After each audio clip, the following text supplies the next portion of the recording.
palavra que nós temos esta noite da parte de Deus é sobre oração. O segredo da oração é você falar com Deus e Deus responder. Orar, na sua definição mais simples, é falar com Deus. Orar é o quê? Falar com Deus. Orar é o quê? Falar com Deus, conversar com Deus.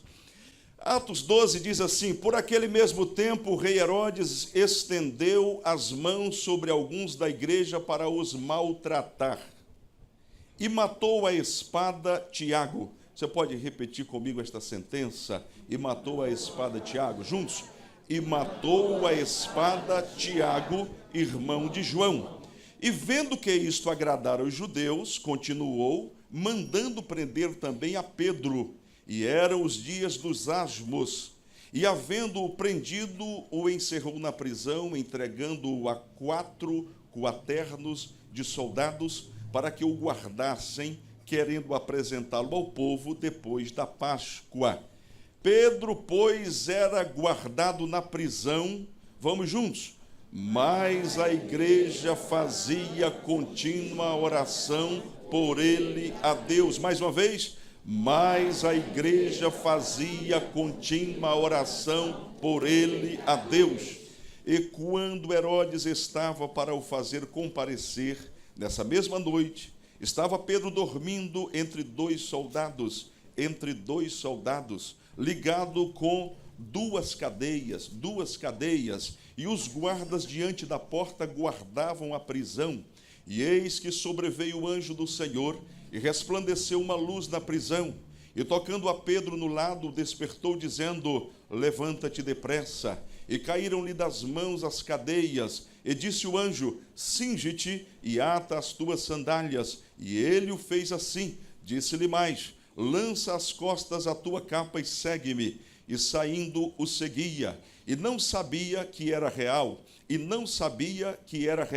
o que estava sendo feito pelo anjo, mas cuidava que via alguma visão. E quando passaram a primeira e a segunda guarda, chegaram à porta de ferro que dá para a cidade, a qual se lhes abriu por si mesma, e tendo saído, percorreram uma rua, e logo o anjo se apartou dele. E Pedro, tornando a si, disse: vamos juntos, agora sei verdadeiramente que o Senhor enviou o seu anjo e me livrou da mão de Herodes e de tudo que o povo dos judeus esperava. O texto que nós lemos esta noite é um texto que fala sobre um grande milagre. Milagre tal que Pedro ficou assustado. E por um instante ele pensou que não era real, que ele estava tendo um daqueles sonhos que às vezes a gente tem, e quando acorda tem duas saídas. Se é um sonho ruim, você respira e fala: graças a Deus que era sonho. Oh, Jesus, obrigado. E aquele que você sonha, por exemplo, eu não sei se você já sonhou voando. Alguém aqui já sonhou voando? Olha quantas mãos levantadas. Quando você acorda, você fica meio decepcionado, porque é uma sensação tão boa. Você vai sobrevoando, vendo as coisas assim de cima. Fala: que milagre. Pedro chegou a confundir, ele não sabia se era real o que estava acontecendo. Eu vou deixar esse texto por enquanto, e vamos caminhar um pouco falar um pouco sobre oração. Introdutoriamente, eu queria trazer aos irmãos o fato de que o Brasil está passando por um dos momentos mais sérios da sua história. O Espírito Santo de Deus nos despertou numa madrugada, e eu não tenho dúvida alguma de que o Espírito Santo falou de forma muito clara ao meu coração. E foi uma palavra tão forte que todas as vezes que eu me lembro ou começo a mencionar, a vontade que tenho é de chorar. Tal é o impacto daquela palavra. A palavra foi muito direta. Há um projeto de Satanás para o Brasil de torná-lo semelhante à Venezuela, para você entender. A Venezuela, se você pegar os jornais e começar a ler, eles estão matando cachorro, mas cachorro magro para poder comer. Os animais no zoológico já morreram boa parte. E outro dia eu vi a foto de um tigre um tigre cadavérico, parecia uma pintura, tão magro que ele estava. Meninas estão passando a fronteira e vindo para o lado do Brasil para vender o próprio corpo por um prato de comida. É isto que Satanás faz quando uma nação cai nas mãos dele. E eu quero dizer introdutoriamente que nós temos como objetivo despertar a igreja para a importância de orarmos neste momento decisivo da história do nosso Brasil. Vou fazer algumas considerações, porque começamos a orar pelo Face e sempre vem alguém e diz: pastor, ouvi alguém dizendo que não adianta orar. A situação do Brasil está escrita. O Brasil está fadado ao fracasso. E não tem mais jeito, não adianta orar. Esta voz, eu não tenho dúvida alguma em afirmar, é uma voz semelhante à voz de Pedro, quando disse para Jesus falar assim: é necessário que eu vá a Jerusalém, e ali que eu sofra, padeça. E de repente Pedro toma a palavra e diz: mestre querido e amado, estou parafraseando, isto de modo algum te acontecerá. E Jesus virou-se para ele e disse: para trás de mim, Satanás. E com isto eu tenho permissão para dizer que mesmo na casa do Senhor, se não vigiarmos, a boca que é usada para falar a palavra de Deus, ela pode por um instante ser usada para proferir o que é satânico e maligno.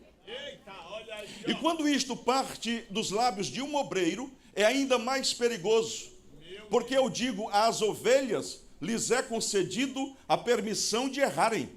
São ovelhas, precisam ser conduzidas, mas líderes, obreiros, pastores, não podem induzir ovelhas ao erro, de maneira que eu uso a autoridade do nome de Jesus e do sangue de Jesus para repreender esta palavra.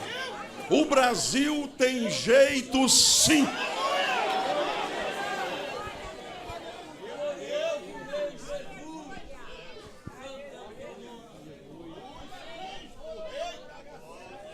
A igreja do Senhor ainda não foi arrebatada. E nós estamos aqui sobre a face da terra para determinar como as coisas hão de acontecer. E eu quero lhes mostrar, à luz da palavra de Deus, que às vezes os falsos ensinamentos, as vãs filosofias, vão nos induzindo a nos afastarmos daquilo que a palavra do Senhor ensina. Alguém diz: o que há de ser, será. Não adianta chorar, porque Deus é soberano e Ele já escreveu. Se aconteceu, é porque Deus quis. Pois eu vou lhes dizer uma coisa esta noite. Há muitas coisas na sua vida e na vida da sua família que aconteceram a contragosto seu e para a tristeza sua e da sua família, não por culpa de Deus, por culpa sua. Se nós queremos um Brasil diferente, a primeira coisa que nós precisamos fazer é ter humildade de nos humilharmos diante do Senhor, colocarmos o nosso rosto no pó e chorarmos dizendo: Deus, nós temos falhado como igreja. Perdoa o nosso pecado e tem misericórdia da nossa vida. Alguém pode dizer: o pecado não é meu, pastor. É sim, o pecado é nosso. E eu vou lhe provar à luz da Bíblia isto. Daniel foi cativo para a Babilônia. E Daniel, sozinho em oração, provou que o Deus a quem ele servia era mais poderoso do que todos os deuses de Babilônia. Mas com um detalhe: Daniel assentou no seu coração não se curvar diante dos manjares do rei. E o que tem acontecido com a igreja brasileira, e eu digo isso com dor no coração, é que nós temos, na maioria das vezes, nos curvado diante de um prato de comida, ou de um aceno de um político mal intencionado, que quer apenas se locupletar com o nosso dinheiro e com os recursos da nação. Causa tristeza e espécie a nossa alma quando vemos os jornais estampando políticos que sabemos da sua índole, da sua conduta, e estão nos púlpitos das grandes igrejas deste país. Aceitamos o iníquo, aceitamos o errado como se fosse certo, para ficarmos bem na fita. Mas eu venho esta noite como profeta de Deus, dizer que esta igreja é a igreja da resistência, que não vai se dobrar.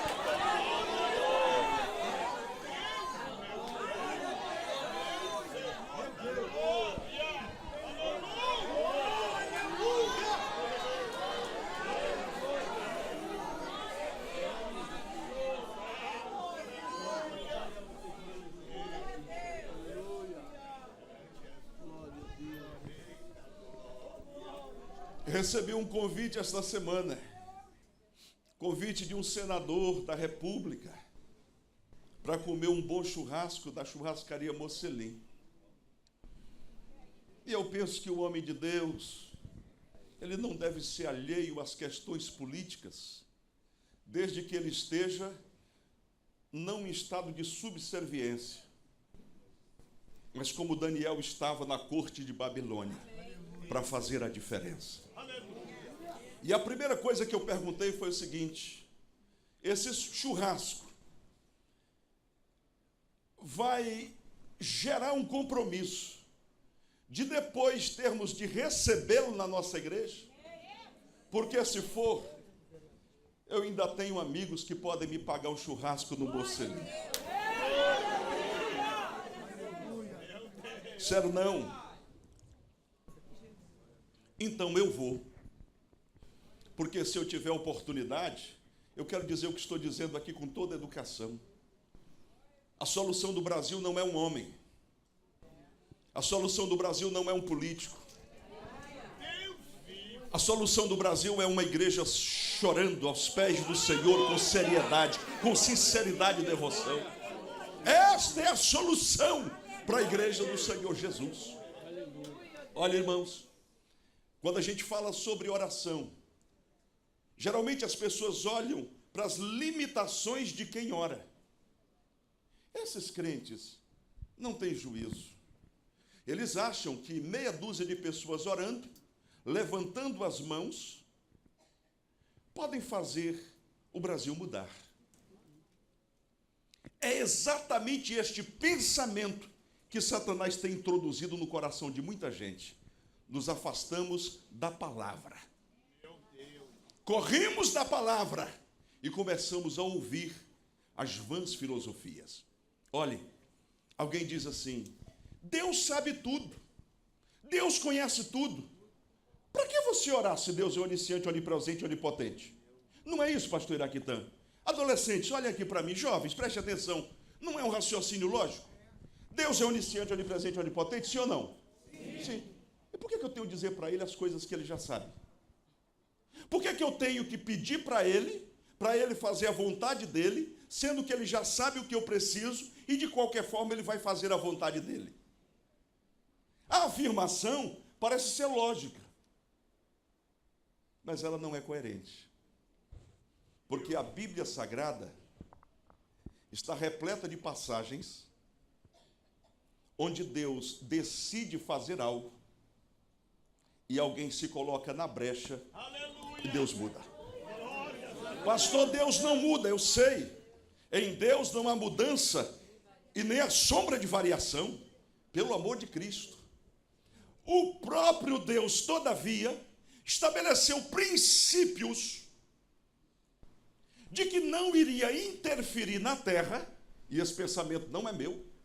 Tem um livro sobre intercessão do Kenneth Reagan, que ele cita um pregador, me parece que o Atmani mesmo, e ele diz o seguinte: pelo que vemos na Bíblia, Deus parece não fazer nada na terra, a menos que o homem peça primeiro a ele em oração. É o Atmani, o pastor já confirmou aqui. Oremos o livro. Excelente livro. Observe. Quer dizer então, pastor, que o grande Deus a quem nós servimos, para fazer algo na terra, ele precisa que alguém ore. É isso que você ouviu. É isso que você ouviu. Você fala, por que ele é fraco? Não.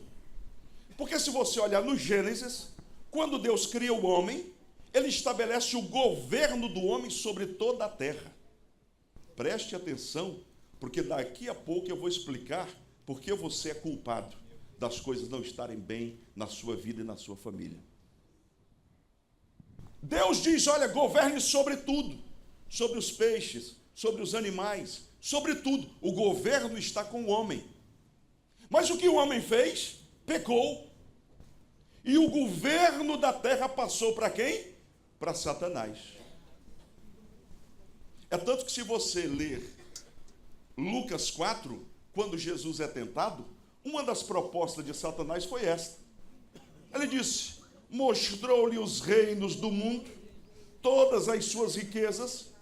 Ele disse, tudo isto te darei, se prostrado me adorares. E Jesus não contestou, porque a mim me foi entregue. Obrigado. Ora, Jesus, se tivesse discordado e não fosse verdade, diria, você está mentindo. Ele disse, não. Eu vou responder com a palavra. Ao Senhor Deus adorarás e só a Ele servirás. Aleluia! Pastor, qual é a lição para nós? É que o mundo está entregue a Satanás. E quando Deus quis intervir no mundo, preste atenção, porque o reino de Deus é organizado. Quando Deus quis intervir no mundo, Ele não mandou um anjo. Ele mandou o seu filho. Mas não mandou com um corpo diferente. Mandou para ser um de nós. No princípio era o verbo estava com Deus, o verbo era Deus. E o verbo se fez carne e habitou entre nós, e vimos a sua glória como a glória do unigênito do Pai. Veja que Jesus Cristo não é um ser de outra espécie, de outra estrutura. Ele é homem. Hebreus diz que ele sofreu como homem, diz que ele aprendeu a obediência. Agora perceba bem o que Jesus fez. Ele veio. O domínio da terra está na mão de quem? De Satanás. Por quê? Porque o homem, por causa do seu pecado, entregou ao inimigo. Agora Jesus vem, se faz um de nós, nasce de Maria, homem, filho do homem, e vai à cruz do Calvário. Não pelos pecados dele, porque nele não havia pecado. Ele foi lá pelos meus pecados e pelos seus pecados. Ali na cruz, ele faz com que todo o pecado da humanidade convirja para ele. Deus o fez pecado por nós. E cravado na cruz, ele morre a nossa morte, para vivermos a sua vida. Como diz a canção, é a palavra. A vida que nós temos agora, oh Deus, se você entendesse esse mistério aqui, estava resolvido o problema. A vida que nós temos agora não é a nossa vida, é Cristo que vive em nós. Então, o que nós vamos dizer esta noite? Nós não somos um polvinho, nós somos os representantes de Deus na face da terra.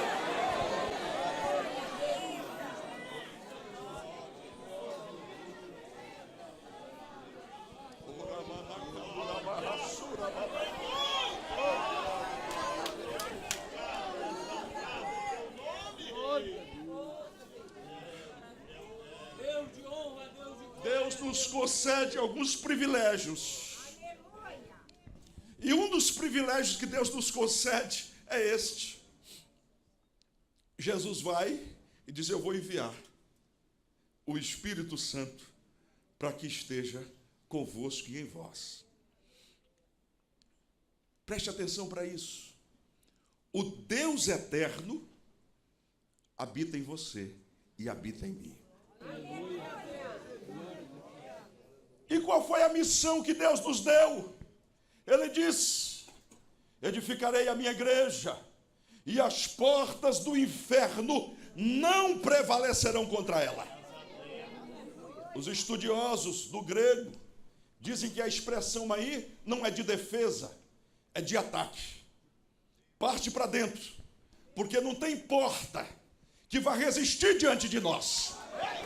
Se estivermos debaixo da cobertura do sangue de Jesus, sai da frente, porque nós vamos marchar como igreja do Senhor.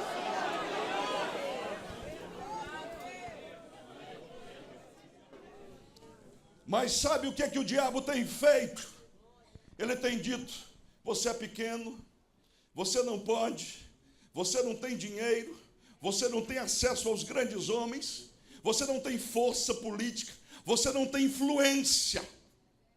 Nos esquecemos do que a Bíblia diz, Tiago 5.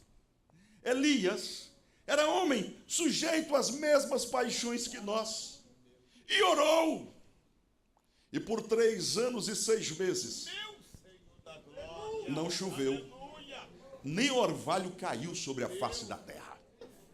E eu amo esse texto, porque ele chega diante de Acabe, aquele rei miserável, dominado pela mulher, fracote. Elias chega diante dele e diz: olha só, vive o Senhor Deus, em cuja presença estou. Eita, se eu tivesse a chance de entrar no palácio do Planalto. Oh Deus, me dá essa oportunidade. Vive o Senhor Deus, em cuja face estou, que não cairá chuva e nem orvalho, senão segundo a minha palavra. Olha o texto lá, que ele não diz segundo a palavra, ele diz segundo a minha palavra. Elias, que ainda não tinha o Espírito Santo constantemente, recebia autoridade. Eu fico imaginando você, quando entender que o Espírito Santo habita em você. Está sofrendo por quê no trabalho? Meu Deus! Está sofrendo por quê no trabalho? Não tem joelho, não?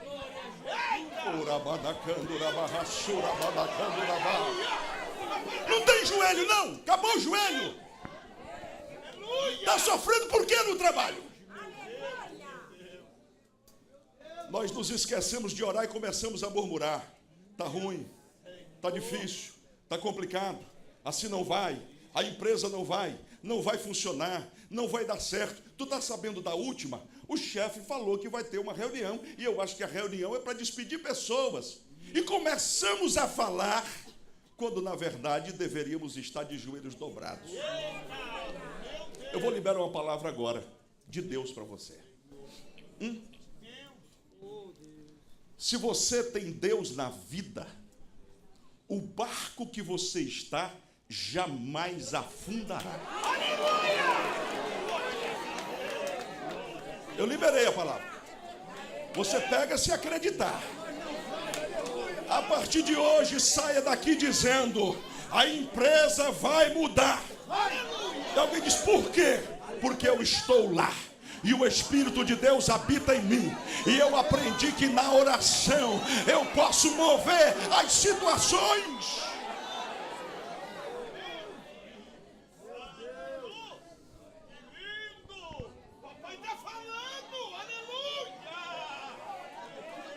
Oh, glória a Deus. Oh, louvado seja o nome do Senhor Jesus. Êxodo 32. Então disse o Senhor a Moisés: vai, desce, porque o teu povo que fizeste subir do Egito se tem corrompido. e depressa se têm desviado do caminho que eu lhes tinha ordenado. Fizeram para si um bezerro de fundição, e perante ele se inclinaram e sacrificaram-lhe e disseram, olha que coisa terrível, estes são os teus deuses, ó Israel, que te tiraram da terra do Egito. Atribuir a imagens o grande livramento que Deus dera a Israel. Que coisa abominável. Disse mais o Senhor a Moisés, tenho visto a este povo, e eis que é povo obstinado, é povo de dura serviço. Agora, pois, deixa-me que o meu furor se acenda contra eles e os consuma, e eu farei de ti uma grande nação. Porém, Moisés suplicou ao Senhor. Você pode repetir, suplicou ao Senhor? Suplicou ao Senhor, seu Deus, e disse, ó Senhor, por que se acende o teu furor contra o teu povo que tu tiraste da terra do Egito com grande força e com forte mão? Porque hão de falar os egípcios dizendo, para mal os tirou, para matá-los nos montes e para destruí-los da face da terra. Torna-te da ira do teu furor e arrepende-te deste mal contra o teu povo. Lembra-te de Abraão, de Isaque e de Israel, teus servos, aos quais por ti mesmo tens jurado. E lhes disseste, multiplicarei a vossa semente como as estrelas dos céus, e darei a vossa semente toda esta terra de que tenho dito, para que a possuam por herança eternamente. Vamos juntos o 14, que é muito forte. Então o Senhor arrependeu-se do mal que dissera que havia de fazer ao seu povo.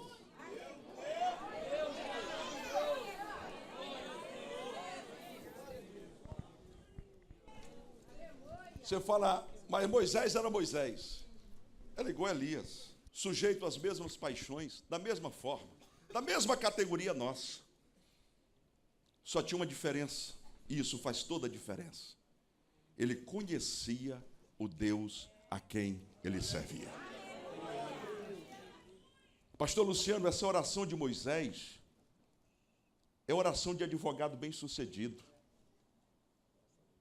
Conhece a lei, conhece o juiz. Ele não entra dizendo, abençoa, abençoa. Se você só sabe orar assim, continue orando, não é pecado não. Senhor, abençoa, abençoa. Essa é oração de iniciante, de principiante. Ora, a Bíblia diz que todos nós já fomos abençoados. Então, explica, criatura. Não entendi, pastor. Você vai orar pelo seu filho? Abre o verbo. Diz onde está o problema. Chama pecado pelo nome. Falhou na criação? Diga, falhei, Senhor. Errei, não cuidando do meu filho. Chama pecado pelo nome. Se dobra diante de Deus e diz, eu me valho da tua palavra. Está escrito, aquele que confessa e deixa, alcança misericórdia. Então, misericórdia.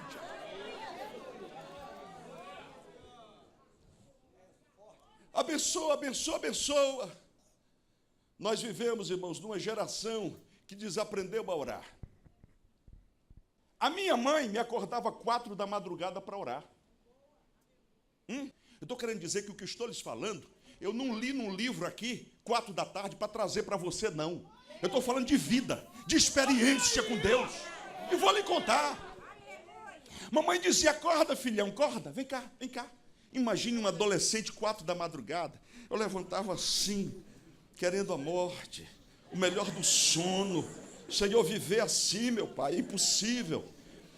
Ore e depois da oração você pode dormir à vontade, mas a hora do culto doméstico é esta e vamos orar. É a hora que todo mundo está reunido. E aí ficávamos em volta da cama. E eu me lembro muito bem, irmãos, que algumas vezes eu orei para minha mãe não orar. Porque o meu pai, quando meu pai orava, a oração era rapidinha. Papai orava assim, era tiro curto. Papai era bem direto. Senhor, abençoa, abençoa, abençoa, abençoa, em nome de Jesus. A minha mãe, quando ela começava, Senhor, nosso Deus e nosso Pai. Era 20, era 30 minutos. Mas antes, tínhamos que cantar 3 hinos da harpa. É daí que vem. Por isso, Priscila, que eu gosto dos hinos da harpa. Você fala, o que o senhor está dizendo com isso? Ensina a criança no caminho que deve andar. Não vai se esquecer, não. O grande problema desta geração é que os filhos fazem o que querem. Às vezes eu digo lá em casa, para Marta, eu digo a Helena, eu quero isso, digo, não conceda não. Mas por que não? Porque ela precisa aprender que na vida ela vai receber muitos nãos. E se ela for criada apertando o botão e aparece tudo, ela não será ensinada. Eu louvo a Deus, porque uma coisa ela já aprendeu direitinho, ser dizimista. E aí, outro dia, ela fez uma surpresa para a gente, né? Ela recebe a mesada dela para administrar. Aprende a administrar. Comi demais na cantina, estou devendo lá, paga com a sua mesada. Pastor, mas que maldade não, aprender a ter responsabilidade. Se come o que não tem para pagar, como é que vai ser amanhã? Então aprende. Paga com o seu. Pastor, mas é maldade, não, estou ensinando a minha filha. Outro dia ela recebeu a mesada. E aí disse, mamãe, quanto é que é mesmo? Aí fez o cálculo lá. Disse, eu vou entregar o dobro já. Vou entregar tudo isso aqui. Sem ninguém pedir. Aquilo me deu uma alegria por dentro. Generosidade. Não está pegada ao dinheiro, não. Generosidade. Ensina a criança. E mamãe ensinou-nos assim. Papai via puxado também. E nós aprendemos ali na pegada da oração. E eu vou falar com você agora. As coisas não melhoraram ainda, porque você não orou quanto deveria. Olha, preste atenção para isso. Na oração, você toca o coração de Deus. E se a oração for carregada de argumentos bíblicos, veja que Moisés disse aqui, Deus, lembra-te, tocou bem na corda do coração, Abraão, Isaque e Jacó. Lembra das tuas promessas. E ainda fez uma chantagem santa, que vale diante de Deus. O que os outros povos vão dizer? Que tu tiraste o povo do Egito para matar no deserto? É isso que o Senhor quer, Deus? Eu estou imaginando que Moisés orou assim, não sei como é que era o temperamento dele de fato. Mas é isso que o Senhor quer? Isso vai glorificar o seu nome? Eu imagino Deus dizendo, Moisés, você é terrível, Moisés.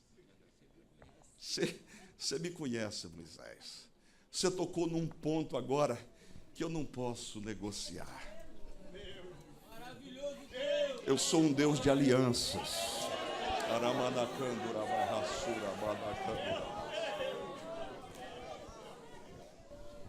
Eu sou um Deus de promessas. E escute o que vou lhe dizer. As orações que nós fazemos, pastor Eliseu, mesmo depois da nossa passada para a eternidade, elas continuam florescendo. Não consegui entender. Se você tem colocado a sua família debaixo da proteção de Deus em oração, mesmo depois da sua partida, a bênção do Senhor vai se perpetuar na tua família e na tua casa por causa da tua fidelidade. Moisés toca no ponto e Deus diz, pronto, vou ter que atender de novo. Esse Moisés é terrível. E é isto que Deus quer de você. Eu ouvi uma mensagem outro dia e o pastor disse o seguinte, uma jovem orou tanto para casar e disseram para ela que é para ela escrever num papel o que ela queria, o marido que ela queria. E ela fazia aquela oração todo dia, ela teve uma ideia. Escreveu uma folha de papel, colou numa tábuazinha, e aí todo dia ela dizia, Senhor, olha a minha placa. Porque não queria mais orar. Lê a minha placa, Senhor. O Senhor já sabe o que eu quero. Essa é a geração que a gente está. Quer dizer, oração não é comunhão com Deus, não é conversar com o Senhor. É apenas pedir. E esse é um outro elemento que nós vamos falar posteriormente. Hoje eu quero me concentrar no seguinte: se você orar, a coisa vai mudar. Se você orar, sua vida vai melhorar. Se você orar, seu filho vai melhorar. Se você orar, aquele marido vai melhorar. Mas precisa orar.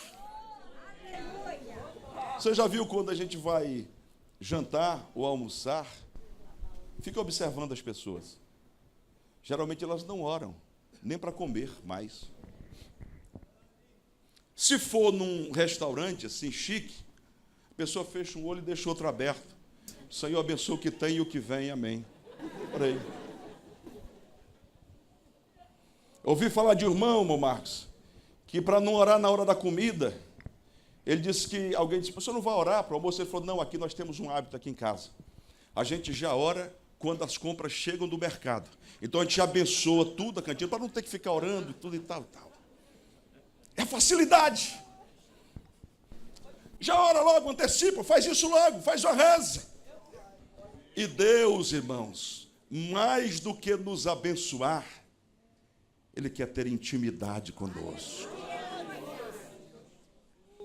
Às vezes Deus permite algumas adversidades porque está com saudade de você. Jesus, um problema de novo. Aí Deus diz: meu filho, é a única maneira que eu tenho para te trazer para perto de mim e conversar contigo.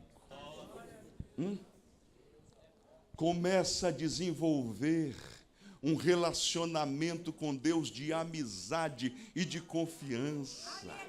Caminha, mas caminha falando com Deus. E eu dou um alerta aqui para você, para encerrar mesmo. A Copa do Mundo está aí. E esta é uma das anestesias que Satanás utiliza para nos neutralizar. Tem crente que quando chega a Copa, ele diz: ninguém é de ferro. Agora nós precisamos ficar em casa e assistir o Neymar. O cabelo do Neymar toma o lugar do Salmo 23. Pastor, o senhor não gosta de futebol? Gosto e vejo quando posso.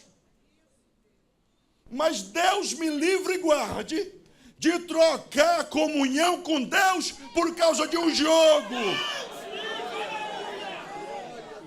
Quem vive por causa de emoções sempre caminha o caminho da tristeza, porque basta levar uma goleada de 7-1 que a alegria passa. Mas quem olha para isso apenas como uma leve diversão e está firmado no Deus eterno, pode perder de 10 e de 20. Você continua firme, alegre, feliz na casa do Senhor.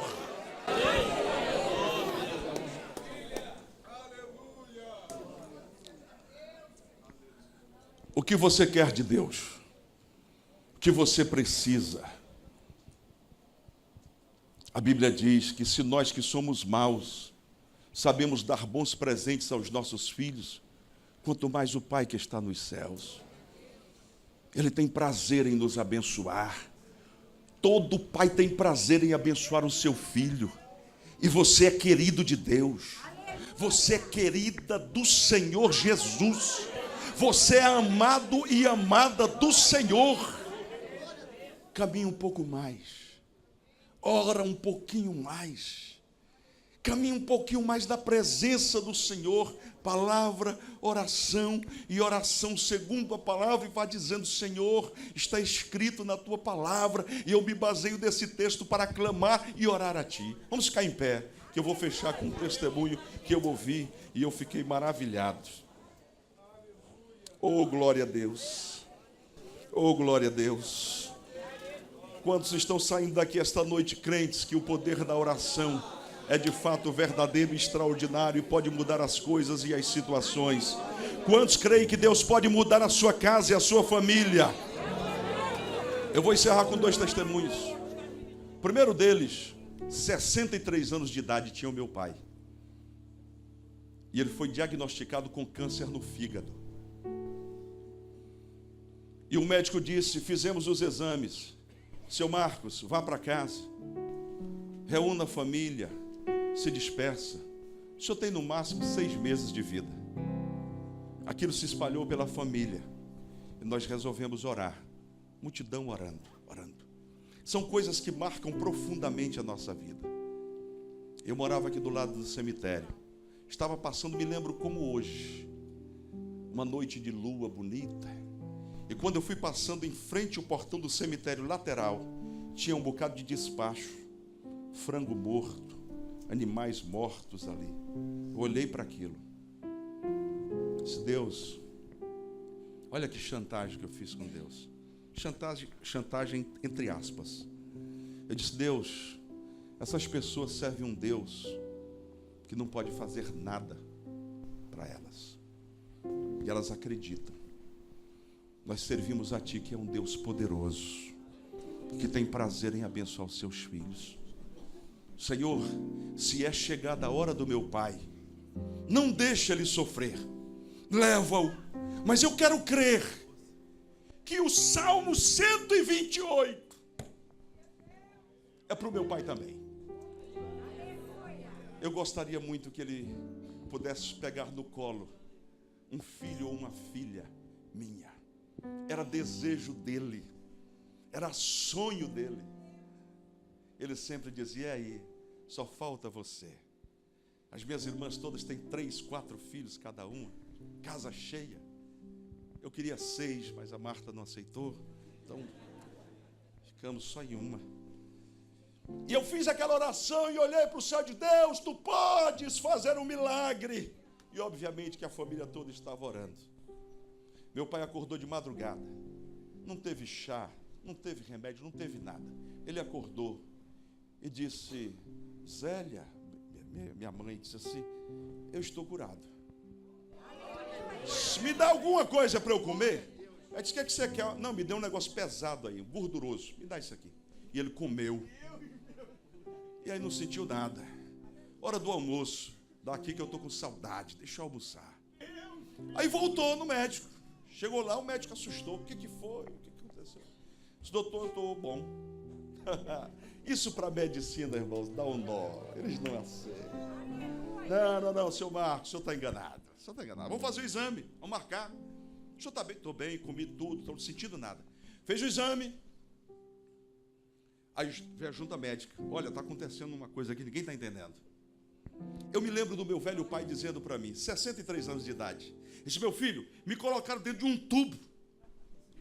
E aí eles tiravam e botavam de novo, e botavam de lado, e botavam de cabeça para baixo, e eu lá dentro só dizendo: pode me virar ao avesso, não vão encontrar nada, porque Jesus me curou. Eu estou curado.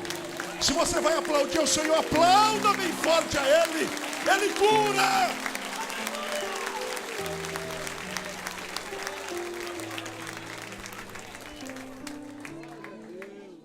Mais um testemunho para você sair daqui voando.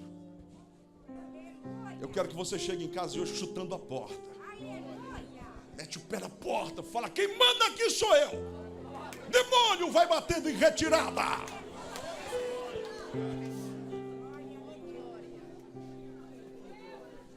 Pastor Paul Yong-Shu, famoso no mundo inteiro, Coreia do Sul, contou o testemunho. Estava pregando em um lugar, não me recordo se na Coreia ou se fora, mas fazendo a obra do Senhor, chega uma notícia: o seu filho está morto, comeu alguma coisa e era veneno e ele está morto. Ele tomou um avião, algumas horas depois estava lá. Chegou o pessoal já querendo se preparar para sepultar o filho, e ele disse: não, me dá meu filho aqui. E entrou para o quarto. E ele começou a orar e a dizer: Deus, eu sei que estou fazendo a tua obra, e sei que tu és poderoso para cuidar da minha família. A tua palavra diz que se beberem alguma coisa mortífera não lhes fará dano algum. E eu estou requerendo agora o meu filho. 4 horas depois, o menino volta à vida. E olhando para o pai, ele diz: pai, eu estava num lugar tão lindo, eram jardins maravilhosos, Havia um anjo que me conduzia. E eu disse: eu quero morar aqui. E o anjo disse: não, nós precisamos descer. Porque seu pai não permitiu que você ficasse aqui. Você não entendeu, não é? Seu pai não permitiu. Eu estou profetizando sobre a tua vida hoje. Satanás já assinou e disse: é falência, é morte. O Eterno está dizendo: clama a mim e responder-te-ei, e vou fazer coisas grandes que tu não sabes. Segura na mão desse crente que está do lado. Diga para ele: você vai ter que orar. Não, mas usa a autoridade de profeta. Se você vai ter que orar.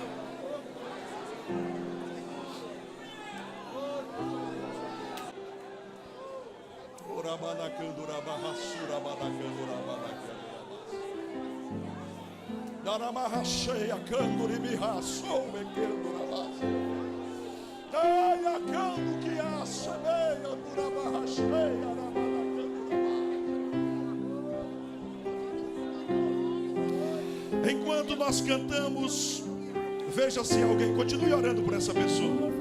Mas se tem do seu lado uma pessoa não evangélica ou afastada dos caminhos do Senhor, convide-a para vir à frente e nós vamos orar por ela. Na presença de Deus